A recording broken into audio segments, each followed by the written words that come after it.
நமஸ்காரம். உங்கள் அன்பிற்கும் அபிமானத்திற்கும் உரிய வித்யாபுத்திரன் விஆர் ராஜா கொளத்தூர்ந்து பேசுகிறேன். ஸ்ரீ மாத்திரை நமக. இதனுடைய 1256வது வீடியோ. இந்த வீடியோவில் என்ன பார்க்க போகிறோன்னா, ஸ்ரீ அக்கல்கோட் மகாராஜ் சுவாமி சமர்த்த லீலாமிர்தம் இதை பற்றி பார்க்க போகிறோம். இது பேசும்போது ஒரு சின்ன தப்பு பண்ணிட்டேன். நான் அது முதல்ல மன்னிப்பு கேட்டுக்கிறேன்.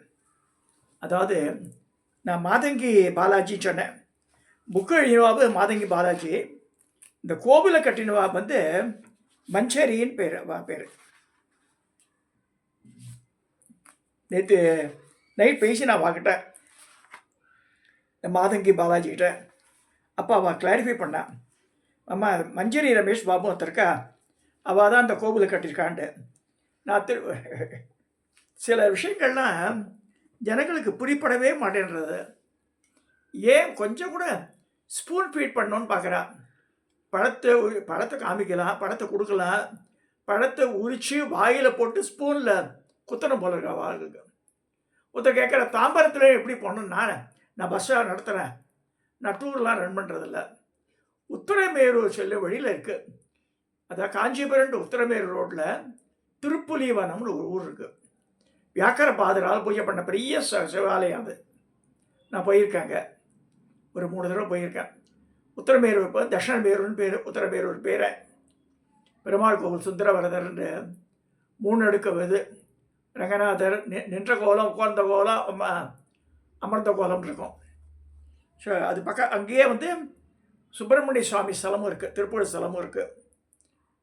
அதுக்கு முன்னாடி ஒரு ஊர் தான் திருப்புலிவனம். இந்த திருப்புலிவனத்தில் மருதம் குளக்கரைன்னு ஒரு இடம் இருக்குது. மாருதிபுரம் சொல்கிறாவ.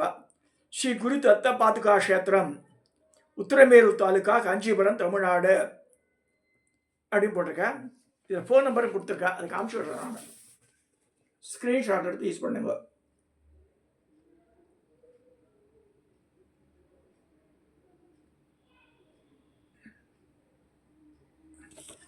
இந்த அம்மா பேர் மஞ்சரி. நான் மாதங்கி பாலாஜின்னு புக்கு எழுதினவா. நான் நேற்று பேசும்போது அவள் தான் கட்டினான்ட்டு தப்பாக சொல்லிட்டேன். அப்புறம் நம்ம கிளைஃபை பண்ணாவா. இது தத்த பாதுக.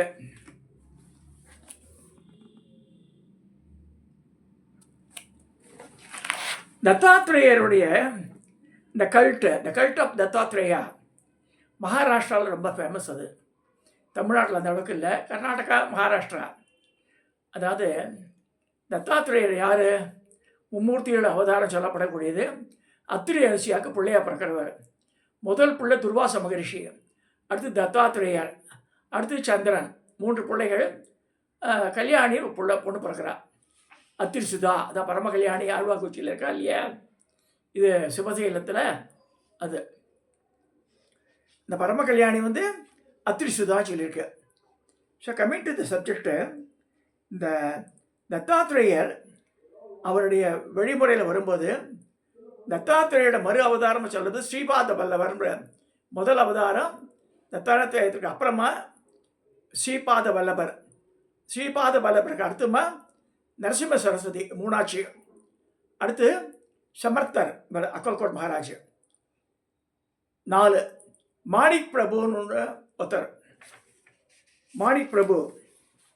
ஸோ இவாள்லாம் அடுத்தது அவதாரமாக சொல்லப்படுறது. ஸ்ரீபாத வல்லவர், நரசிம்ம சரஸ்வதி, அக்கல்கோட் மகாராஜ், இந்த சுவாமி சமர்த்தர், மாணிக் பிரபு 4ஆச்சு. ஷீரடி சாய்பாபா 5. ஸோ ஷீரடி சாய்பாபாவோட இந்த அவதாரம் முடிகிறது. தத்தாத்ரேயருடைய அவதாரம் ஷீரடி சாயோடய முடிஞ்சிருது. இப்போ புட்டுப்பத்தி சாய்பா சத்ய சாய்பாபாவை அந்த மாதிரி ரெஃபரன்ஸ் இல்லை. ஷீரடியில் ஒத்துக்கிறது இல்லாத இவா சொல்லிப்பா. இங்கே புட்டபத்தியில் ஏன்னா புட்டபத்தி இது ஒரு வித்தியாசமான அமைப்பு. நேற்று கூட பேஷண்ட் ஓசனார். மகான் பெரிய ஹாஸ்பிட்டலுக்கு கொடுத்துருக்காரு, ஸ்கூல் கட்டியிருக்கார், நிறைய பேருக்கு ஹெல்ப் பண்ணியிருக்கார், கிருஷ்ணாநிதி கூட வரத்துக்கு ஹெல்ப் பண்ணார். அதெல்லாம் ஓகே. பட் அவர் கையிலேருந்து விபூதி தான் போட்டு குங்குமம் போட்டாதுன்னார். ஒரு சமயம் அவர் ரிஷிகேஷ் போயிருக்கும்போது சத்யசாய் பாபா ஒருத்தர் கேட்டாராம், எனக்கு வீணை ரொம்ப ஆசை, வீணை வாசிப்பேன், நான் வீணை வாங்கிறதுக்கு காசு இல்லை, நீங்கள் என்னென்னோ வரவழைக்கிறல, எனக்கு வேணும் அது, அதெல்லாம் வரவழைக்க முடியாதுன்றாராம். ஸோ விபூதி தான் வரவைப்பேன், குங்குமம் வராது அவள் கையிலேருந்து. ராஜா பச்சுங்க விபூதி மட்டும்தான் வரும். ஸோ அந்த மாதிரி ஒருத்தரோட இது does not make any comment on that. So இது இவாளை பொறுத்த வரைக்கும் இந்த தத்த இதில் வர்றதை இந்த ஷீரடி சாய்பாபாவோட முடிஞ்சிறது சொல்லப்படுறது. ஸோ நேற்று நான் பேசும்போது இந்த மஞ்சரின்ற பற்றி அவளை பற்றி சொல்ல, அவள் தான் மெயினாக இந்த கோவிலை கட்டினவாளே. இவள் மாதங்கி பாலாஜின்ற இந்த புத்தகத்தை எழுதினவ, இன்னொரு புக்கம் எழுதியிருக்கான்னு அவள். ஸோ இந்த ஸ்ரீபாத ஸ்ரீ வல்லபர் அந்த இதில் அக்கல்கோட் மகாராஜ் சுவாமி சமர்த்தி லீலாமிருதம் அவருடைய இந்த 2வது நாள் இன்னைக்கு பார்க்குறோம். நம்ம கலியுகத்து 2வது அவதாரம் அது.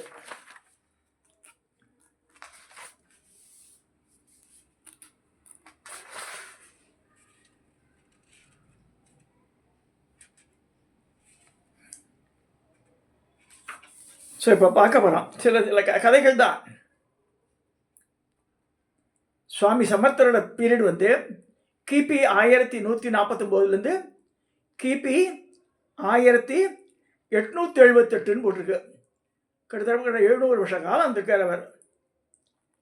ஸோ இந்த புத்தகத்தை கதாநாயகமான சமர்த்தர் பற்றி விரிவாக பெறும் அத்தியாயங்களை பார்ப்போம். கடலுக்கு அடியில் இருக்கும் பனிமலை எவ்வளவு பெரிதாக இருப்பினும் சிறிதளவு மட்டுமே வெளியில் தெரியும்.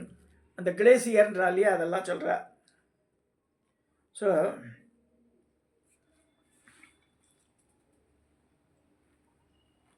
சமர்த்தரின் பெருமைகளை ஒரு சமயம் பார்ப்பதற்கு வினோதமாகவும் விசித்திரமாகவும் சாதாரண மனிதன் போலவும் தோற்றமளிக்க மாட்டார்.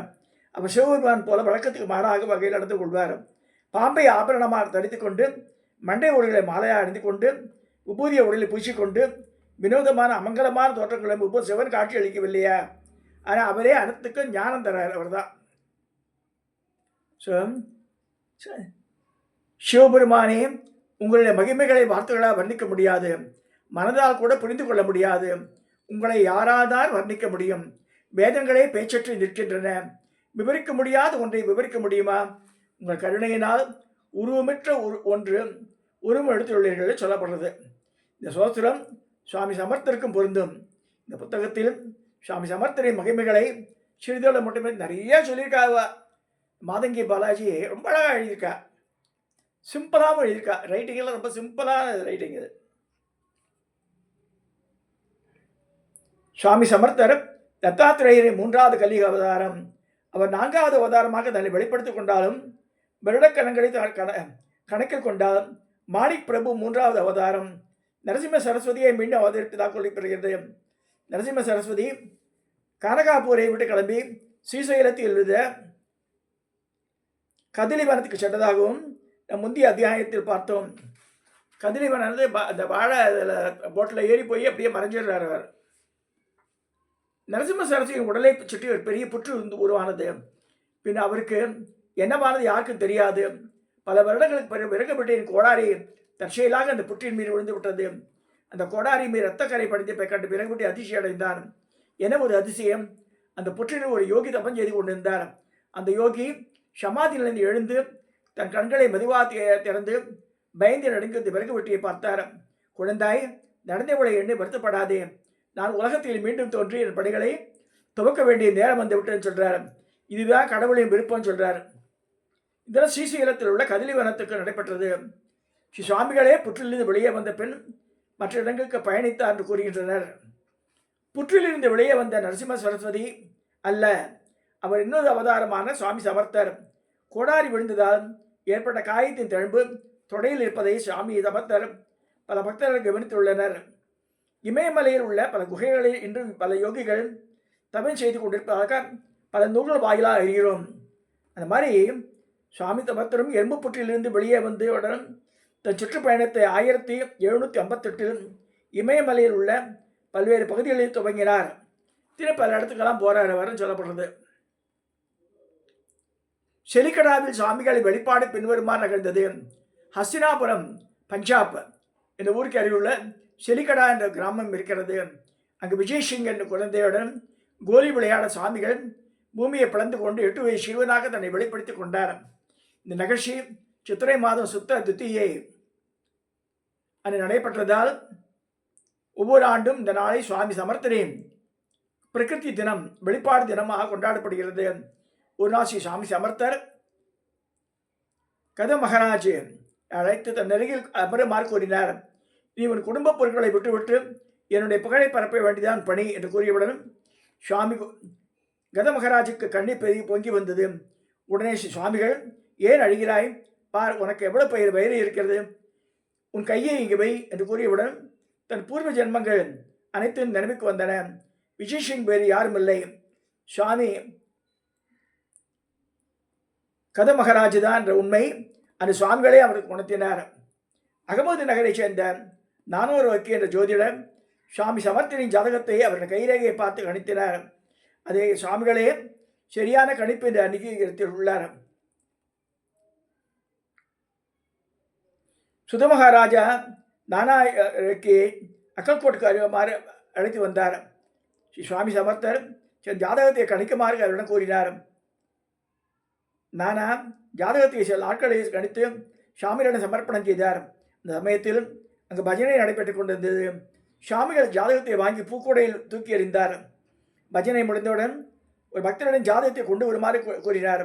அப்பொழுது அதன் மீது சந்தனம் குங்குமம் வைக்கப்பட்டு அக்ஷதைகள் துளசி பூக்கள் தோன்றியிருந்தன.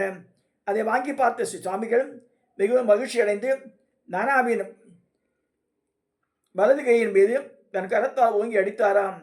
அதில் விஷ்ணுவாதம் மற்றும் ஆத்மலிங்கத்தின் குறிகள் உள்ளன. அவை நானாவின் கடைசி காலம் வரை மறையாமல் இருந்தன சொல்லப்படுறது. அப்பேற்பட்ட மகானவர்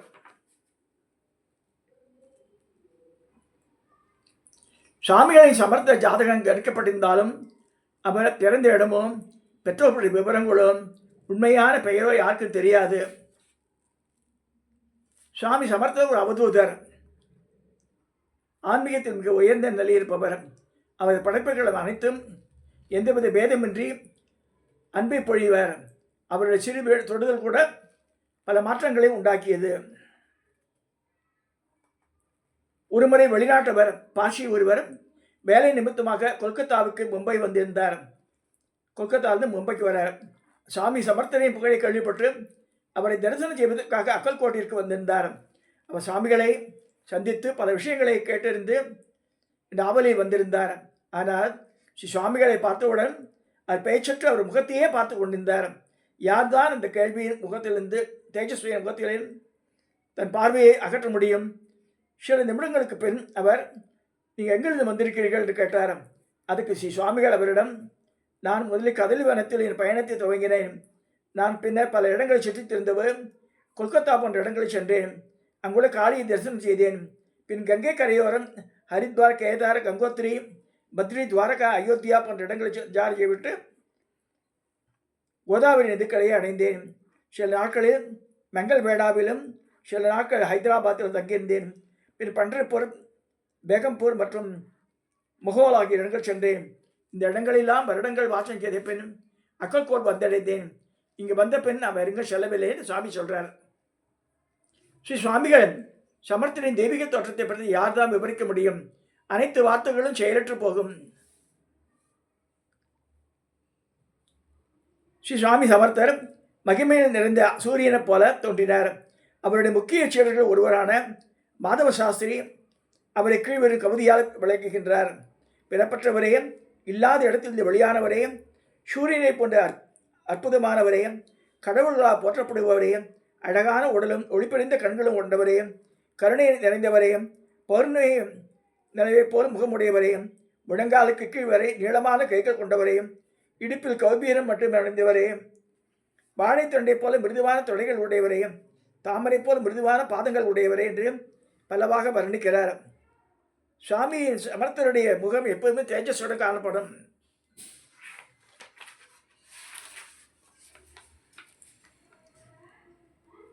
அவர் எப்போதும் நெத்தியில் சந்தன திலகம் எடுக்கும். அவர் கௌபீனம் மட்டுமே அணுவார். அவருடைய பற்கள் வரிசையாக இருக்கும். அவர் துளசி மற்றும் ருத்ராட்ச மாலையை சூடிக்கொண்டு ரத்தனம் வைத்த காதணிகள் அணிந்து கொண்டிருப்பார்.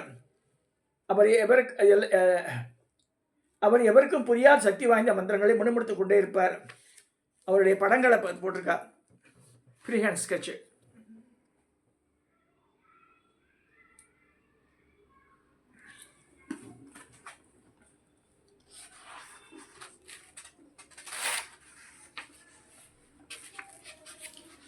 இமயமலை லீலைகள் அத்தியாயம் 10 சொல்கிறார்.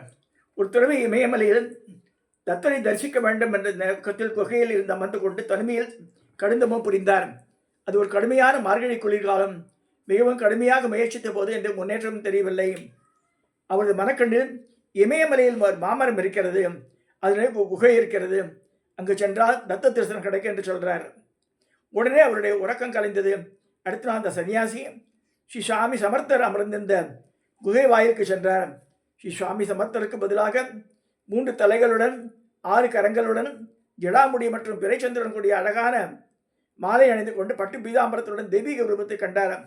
ஆனந்தமடைந்த சன்னியாசி அவரை நமஸ்கரித்து விட்டு, தத்த தரிசனமாக புண்ணியம் அடைந்தேன், என் தமம் பலித்து விட்டது என அனைத்து ஜென்மங்களையும் உங்களுடைய பக்தனாக பிறந்து உங்களுக்கு தேவை செய்ய வேண்டும் என்று சொல்கிறார்.